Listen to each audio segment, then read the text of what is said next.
What is a terrorist act? तो as per section 113 अगर ये दो कंडीशन फुलफिल हो रही है, मतलब एक्ट में लिखा हुआ पर मैं समझाने के लिए बता रहा हूँ, अगर ये दो कंडीशन फुलफिल हो रही है तो that person will be punished as per the provision of section 113 of Bharatiya Nyaya संहिता। पहली कंडीशन क्या है, उसका ये फॉलोइंग पर्पस होने चाहिए,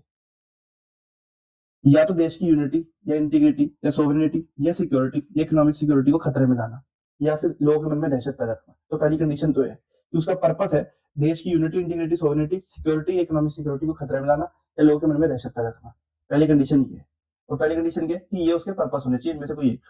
दूसरा, ये पर्पस को फुलफिल करने के लिए वो इंसान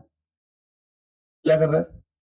किसी को किडनैप कर लिया, डिटेन कर लिया, अबडक्ट कर लिया, और गवर्नमेंट ऑफ इंडिया को, स्टेट गवर्नमेंट को, गवर्नमेंट ऑफ फॉरेन कंट्री को, इंटरनेशनल और इंटर गवर्नमेंटल ऑर्गेनाइजेशन को कहा कि ये काम नहीं करा या ये काम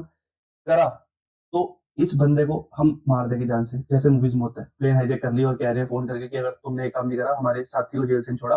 तो इसे हम सब लोगों को मार देंगे। या फिर वही जो अपनी पहली कंडीशन है, मतलब जो पर्पस है, वो पर्पस अचीव कर रहे हैं वो किसी पब्लिक फंक्शनरी की डेथ कॉज करके या उसकी डेथ कॉज करने का उन्होंने अटेम्प्ट करा है। अब जब किसी पब्लिक फंक्शनरी, मान लो बहुत बड़े मिनिस्टर की डेथ कॉज करी, तो जो टेररिस्ट लोग होते हैं ना, उनका पर्पस सिर्फ उसकी डेथ कॉज करना नहीं होता, उनका पर्पस एक स्टेटमेंट देना भी होता है कि हम ये काम कर सकते हैं, हम इतने बड़े आदमी की डेथ कॉज भी कर सकते हैं। तीसरा क्या तरीका हो सकता है, जो ऑब्जेक्टिव है, जो पर्पस है, जो कंडीशन वन है वो अचीव करने का, bomb, dynamite, other explosive substance, inflammable substance, fire arms या और कोई लिथल वेपन यूज करके, या कोई नॉक्शियस गैस यूज करके, या कोई और हजार्डियस सब्सटेंस यूज करके डेथ कॉज करी लोगों की, लोगों को इंजरी पहुंचाई, प्रॉपर्टी डैमेज करी, एसेंशियल सर्विसेज टू लाइफ को डिसरप्ट कर दिया, ऐसा कुछ कर दिया कि लोग पानी ही नहीं पी पा रहे हैं, मॉनेटरी स्टेबिलिटी ऑफ इंडिया को डैमेज कर दिया, मान लो नकली नोट बहुत सारे वो करवा दिए, मार्केट में चलवा दिए, पूरा मॉनेटरी सिस्टम ही देश का खराब हो गया, या government of India, state government या उनकी एजेंसीज की प्रॉपर्टी को डैमेज करा। तो अगर उन्होंने अपना पर्पस अचीव करने के लिए जो कंडीशन वन थी, इन तीन चीजों में से जो मैंने एबीसी बताया, किसी को किडनैप कर लिया और सरकार को कहा ये काम करो या ये काम मत करो, नहीं तो हम इन्हें मार देंगे। दूसरा, किसी पब्लिक फंक्शनरी को मार दिया। तीसरा, बॉम्ब वगैरह का यूज करके लोगों को मारा, प्रॉपर्टी तोड़ी, लोगों को इंजरी पहुंचाई। तो अगर उन्होंने अपना पर्पस अचीव करने के लिए ये वाला काम करा और पर्पस बता दिया, और क्या तरीका है पर्पस अचीव करने का वो भी बता दिया मैंने, तो वो उस सिचुएशन में सेक्शन 113 अट्रैक्ट हो जाएगा।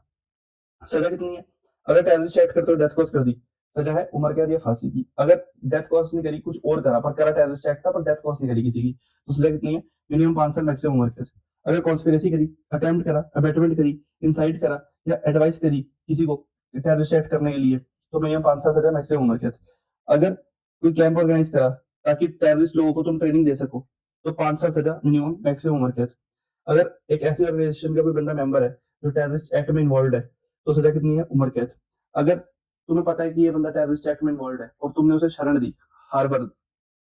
ये उसे कंसील करा, तो सजा कितनी है, मिनिमम 3 साल, मैक्सिमम उम्र कैद। और ये वाली चीज पति या पत्नी पे अप्लाई नहीं होती। मान लो एक पत्नी को पता है कि उसका पति टेररिस्ट एक्ट में इन्वॉल्व है और वो फिर भी उसे अपने घर में रखती है, शरण देती है, कंसील करती है, तो फिर उस वाइफ पे ये चीज अप्लाई नहीं होगी।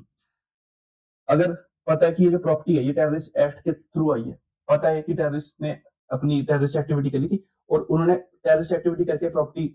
ऑब्टेन करी और तुमने उससे ऑब्टेन कर ली, एक्वायर कर ली, पोजेस कर ली, तो फिर सजा कितनी है, उम्र कैद तक।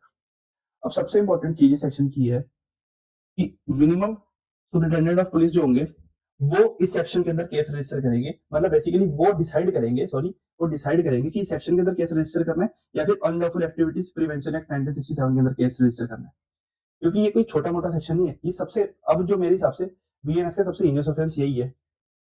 113 बीएनएस का